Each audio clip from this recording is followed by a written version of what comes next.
Bismillahirrahmanirrahim. Gazze'de ve Lübnan'da İsrail'in soykırım saldırıları devam ediyor. Özellikle önümüz kış ve kış aylarına da yaklaşmış bulunmaktayız. Soğuklar, kış şartları şimdiden kendini hissettirmeye başladı.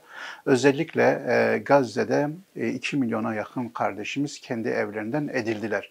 Gazze'yi terk etmediler ama kendi evlerini bırakıp farklı toplu yaşam alanlarına ve çadır kentlere gittiler ve orada yaşamlarını idame ettiriyorlar.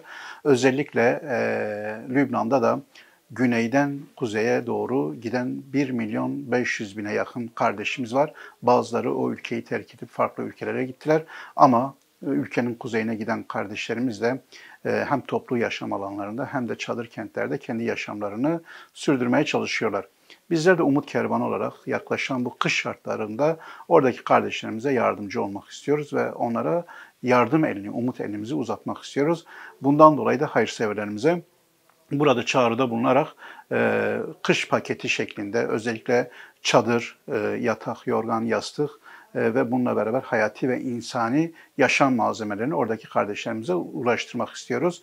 Bununla beraber bizler Umut Kervanı olarak tüm hem yurt içinde hem de yurt dışında minik kardeşlerimize bir bot ve bir mont projesini zaten her sene düzenli bir şekilde yapıyoruz. Yine de onun çağrısını yaparak özellikle kış şartları, havaları artık yaşanmaya başlandı. Artık o kardeşlerimize bizler yardım etmek istiyoruz.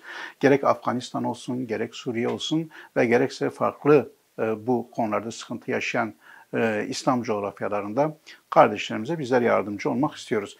Ama özellikle Gazze ve Lübnan bu kışı daha rahat atlatabilmeleri için oradaki kardeşlerimizin yardıma ihtiyacı var.